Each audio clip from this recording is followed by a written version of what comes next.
ఈ వారం రోజుల్లో జరిగిన వార్తా విశేషాలను మీకు అందించే వార్తా వాహిని కార్యక్రమానికి స్వాగతం. నీట్ ప్రశ్నాపత్రం లీక్ ఘటనపై ప్రధానమంత్రి నరేంద్ర మోదీ స్పందించారు. గురువారం విడుదల చేసిన వీడియో సందేశంలో ఆయన మాట్లాడుతూ, గత 2.5 నెలలుగా ఈ ఘటనకు సంబంధించి కేంద్ర ప్రభుత్వం పలు కీలక చర్యలు చేపట్టిందని తెలిపారు.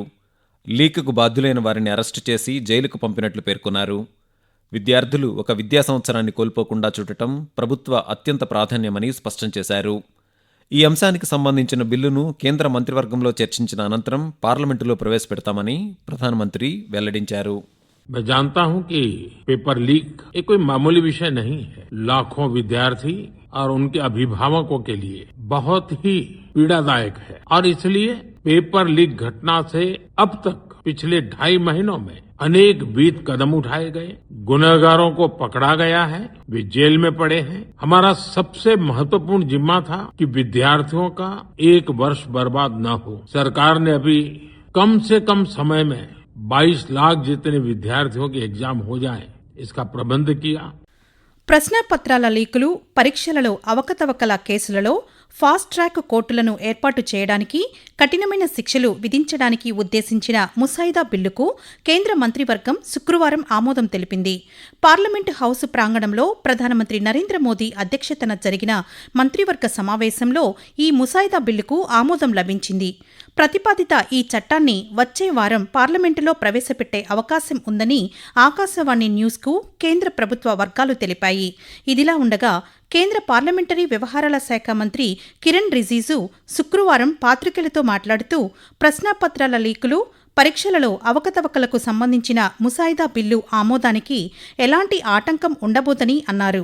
విద్యార్థుల భవిష్యత్తును కాపాడేందుకు కేంద్ర ప్రభుత్వం ముఖ్యమైన చర్యలు తీసుకుంటుందని తెలియజేశారు. దేశ యువత సంక్షేమం, వారి భవిష్యత్తు కంటే ముఖ్యమైనది ఏదీ లేదని ప్రధానమంత్రి నరేంద్ర మోదీ స్పష్టం చేశారు.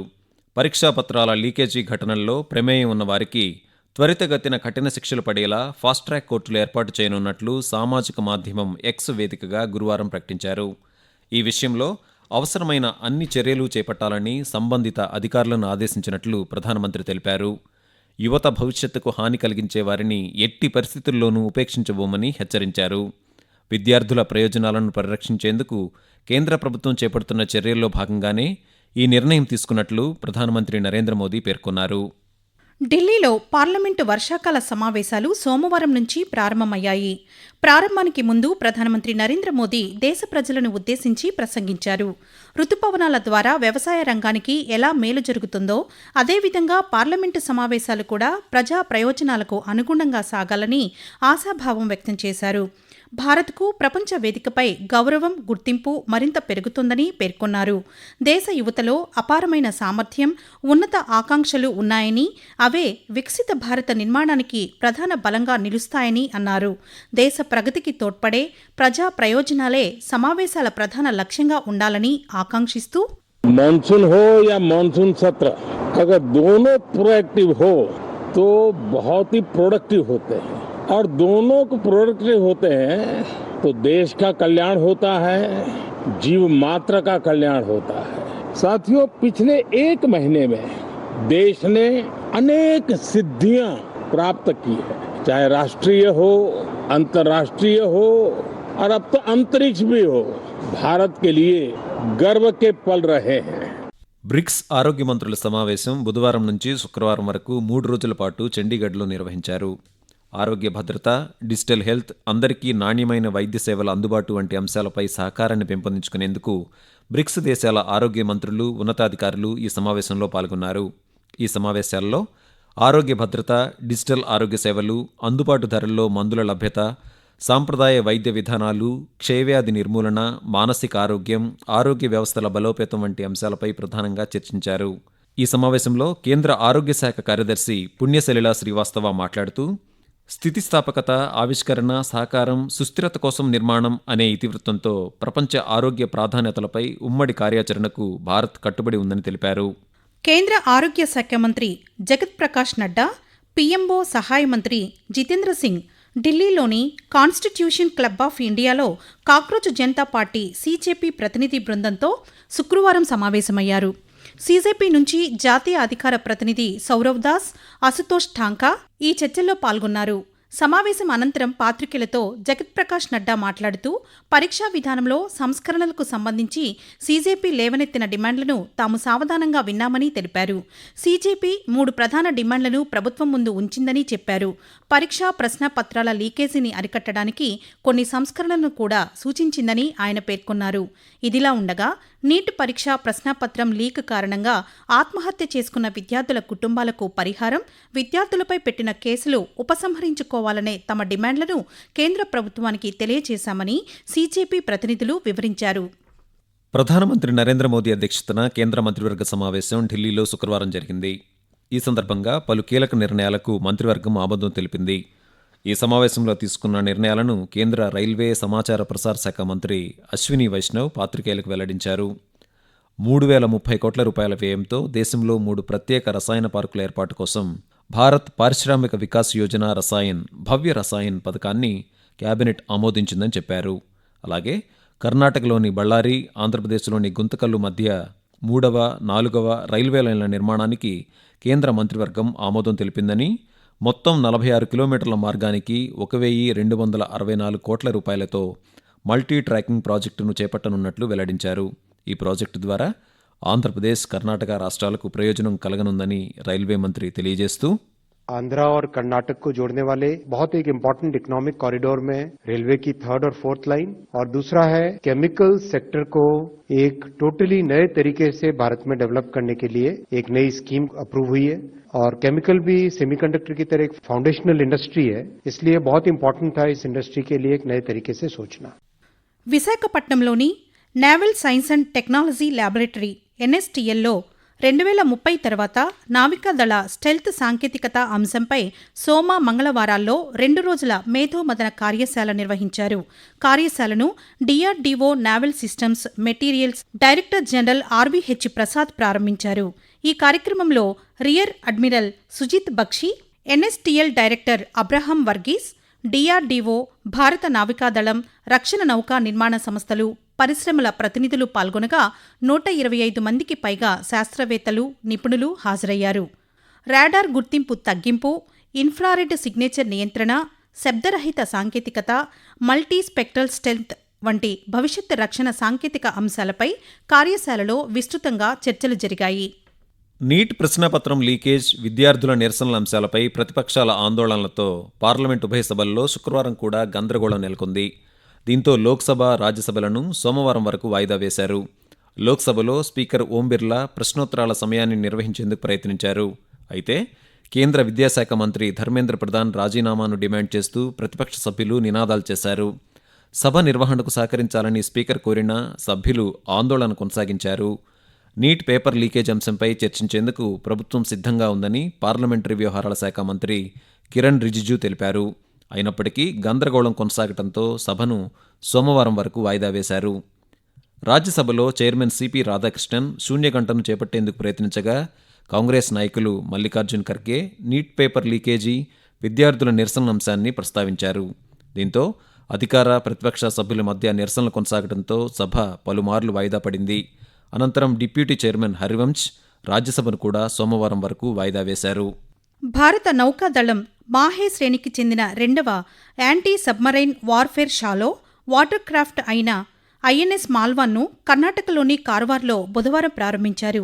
ఈ కార్యక్రమానికి chief of the air staff, air chief marshal AP Singh ముఖ్య అతిథిగా హాజరయ్యారు. ఈ సందర్భంగా ఆయన మాట్లాడుతూ ఆత్మనిర్భరత దిశగా నౌకాదళం చేస్తున్న కృషిని అభినందించారు. దేశ తీర ప్రాంతాల సముద్ర భద్రతలో INS మాల్వాన్ కీలక పాత్ర పోషిస్తుందని తెలిపారు. యుద్ధ నౌకల నిర్మాణంలో దేశానికి పెరుగుతున్న సామర్థ్యానికి, అలాగే సముద్ర భద్రత, యాంటీ సబ్మరైన్ పోరాటంలో పెరుగుతున్న భారత రక్షణ రంగ బలానికి ఈ యుద్ధ నౌక నిదర్శనంగా నిలుస్తుందని అన్నారు. ఆత్మనిర్భర్ భారత్ మిషన్లో భాగంగా కొచ్చిన్ షిప్యార్డ్ నిర్మించిన ఈ INS Malvan anti submarine water క్రాఫ్ట్లో 80% పైగా స్వదేశీ పరికరాలు, సాంకేతికతను ఉపయోగించారు. విజయవాడలో నిర్వహించిన Andhra Pradesh police retreat 2026 future policing సదస్సు ముగింపు కార్యక్రమంలో ముఖ్యమంత్రి నారా చంద్రబాబు నాయుడు గురువారం పాల్గొన్నారు. ఈ సందర్భంగా చంద్రబాబు నాయుడు మాట్లాడుతూ మారుతున్న కాలానికి అనుగుణంగా పోలీస్ వ్యవస్థను ఆధునీకరించి సాంకేతికత ఆధారిత పోలీసింగ్కు ప్రాధాన్యత ఇవ్వాలన్నారు. మారుతున్న నేరాల స్వరూపానికి అనుగుణంగా పోలీస్ వ్యవస్థను పునర్వ్యవస్థీకరించాల్సిన అవసరం ఉందన్నారు. ప్రజలతో స్నేహపూర్వకంగా నేరస్తుల పట్ల కఠినంగా వ్యవహరించాలని ముఖ్యమంత్రి సూచిస్తూ, పోలీసులు ప్రజల్లో పాజిటివ్గా ఉండాలి, అదే సమయంలో రౌడీలకి భయం ఉండాలి. యాంటీ సోషల్ ఎలిమెంట్స్ని మనం డీల్ చేయడంలో ఫర్మ్గా చేసి ఈ రెండు కానీ చేయగలిగితే చాలా వరకు ఫలితాలు వచ్చే పరిస్థితి వచ్చింది. ఇప్పుడిప్పుడు మనం కొంచెం మూవ్ అయ్యాం, కొన్ని రిజల్ట్స్ వచ్చాయి. బట్ అల్టిమేట్గా ఇక్కడ మీరు చూసినప్పుడు టెక్నాలజీ వల్ల ఏమి లాభం వస్తున్నప్పుడు విక్టిమ్స్ జర్నీ కింద చాలా బ్యూటిఫుల్గా వేశారు. దేశవ్యాప్తంగా గ్రామీణ ప్రాంతాల్లో ఉన్న ప్రతిభావంతులైన డిజిటల్ కంటెంట్ క్రియేటర్లను గుర్తించి వారికి జాతీయ స్థాయిలో అవకాశాలు కల్పించేందుకు కేంద్ర సమాచార ప్రసార మంత్రిత్వ శాఖ జెమ్స్ ఆఫ్ ఇండియా ఛాలెంజ్ను మంగళవారం ప్రారంభించింది. వేవ్స్ ఓటీటీలోని మై వేవ్స్ వేదికలో నిర్వహిస్తున్న ఈ కార్యక్రమం ద్వారా దేశంలోని ప్రతి జిల్లా ప్రత్యేకత, స్థానిక సంస్కృతి, సంప్రదాయాలు, చారిత్రక వారసత్వం, పర్యాటక ఆకర్షణలు, స్థానిక కళలు, జీవన విధానం, ప్రేరణాత్మక కథనాలను ప్రతిబింబించే తక్కువ నిడివిగల వీడియోలను రూపొందించి పంపాలని మంత్రిత్వ శాఖ కంటెంట్ క్రియేటర్లను ఆహ్వానించింది. ఈ కార్యక్రమం ద్వారా గ్రామీణ ప్రాంతాల సృజనాత్మక ప్రతిభను ప్రోత్సహించడంతో పాటు భారత వైవిధ్యభరితమైన సాంస్కృతిక వారసత్వాన్ని డిజిటల్ వేదికల ద్వారా ప్రపంచానికి పరిచయం చేయడమే లక్ష్యమని మంత్రిత్వ శాఖ తెలిపింది. ఆంధ్రప్రదేశ్ శ్రీ సత్యసాయి జిల్లాలోని ముదిగుబ్బ కదిరి మధ్య జాతీయ రహదారి 42ను 679.71 లక్షల రూపాయల వ్యయంతో 4 వరుసలుగా విస్తరించేందుకు కేంద్ర ప్రభుత్వం ఆమోదం తెలిపిందని కేంద్ర రోడ్డు రవాణా, జాతీయ రహదారుల శాఖ మంత్రి నితిన్ గడ్కరీ ఎక్స్ వేదికగా గురువారం వెల్లడించారు. ఈ ప్రాజెక్టు పూర్తయితే అనంతపురం, శ్రీ సత్యసాయి జిల్లాలు, కర్ణాటక మధ్య రాకపోకలు మరింత వేగవంతం కావడంతో పాటు బెంగళూరు, విజయవాడ, కోల్కతా ఎక్స్ప్రెస్ వే ద్వారా తిరుపతి, చెన్నై ప్రాంతాలకు ప్రయాణ సమయం కూడా తగ్గుతుందని తెలిపారు. ఈ ప్రాజెక్టు ఆమోదం తెలపడంపై ముఖ్యమంత్రి చంద్రబాబు నాయుడు, ఉప ముఖ్యమంత్రి కె పవన్ కళ్యాణ్, మంత్రి సత్యకుమార్ యాదవ్, ప్రధానమంత్రి నరేంద్ర మోదీ, కేంద్ర మంత్రి నితిన్ గడ్కరీలకు రాష్ట్ర ప్రజల తరఫున కృతజ్ఞతలు తెలిపారు. అయోధ్య రామాలయంలో విరాళాల దుర్వినియోగంపై వచ్చిన ఆరోపణల వ్యవహారాన్ని రాజకీయం చేయొద్దని పిటిషనర్లకు సోమవారం సుప్రీంకోర్టు సూచించింది. ఈ కేసుకు సంబంధించి జరిగిన విచారణ సందర్భంగా సుప్రీంకోర్టు ప్రధాన న్యాయమూర్తి సూర్యకాంత్, న్యాయమూర్తులు జాయ్ మాల్యా బాగ్చి, వి మోహన్లతో కూడిన ధర్మాసనం ఇది కేవలం ఓ నేరానికి సంబంధించిన అంశం మాత్రమేనని, సరైన దర్యాప్తు జరిగేలా చూస్తామని స్పష్టం చేసింది. ఉత్తరప్రదేశ్ ప్రభుత్వం తరపున సోలిసిటర్ జనరల్ తుషార్ మెహతా ఈ కేసులో ప్రభుత్వ వాదనలు వినిపించారు. భారత ఎన్నికల సంఘం, ఆంధ్రప్రదేశ్ ఎన్నికల సంఘం సంయుక్త ఆధ్వర్యంలో ఓటర్ల అర్హతపై విజయవాడలో మంగళవారం అంతర్జాతీయ కార్యశాలను నిర్వహించారు. ఈ సందర్భంగా ఆంధ్రప్రదేశ్ రాష్ట్ర ఎన్నికల కమిషనర్ అనిల్ చంద్ర పునేఠా మాట్లాడుతూ, ప్రజాస్వామ్యానికి ప్రజల భాగస్వామ్యమే అసలైన బలమని, ఓటు హక్కు ప్రతి పౌరుడి బాధ్యత అని అన్నారు. ప్రజాస్వామ్య బలోపేతానికి ఓటర్ల భాగస్వామ్యం అత్యంత కీలకమన్నారు. అలాగే రాష్ట్ర ప్రధాన ఎన్నికల అధికారి వివేక్ యాదవ్ మాట్లాడుతూ, ఓటర్ల అర్హత అంశంపై 9 దశల విధానంతో అధ్యయనం చేపట్టి పారదర్శకమైన ఓటర్ల జాబితా రూపొందించడమే ఎన్నికల సంఘం లక్ష్యమని తెలిపారు. ఈ వారం రోజుల్లో జరిగిన వార్తా విశేషాలను మీకు అందించే వార్తావాహిని కార్యక్రమాన్ని ఇప్పటివరకు విన్నారు. వ్యాఖ్యానం వై బాలకృష్ణ, ఎం కల్పన. సమర్పణ ప్రాంతీయ వార్తా విభాగం, ఆకాశవాణి, విజయవాడ కేంద్రం.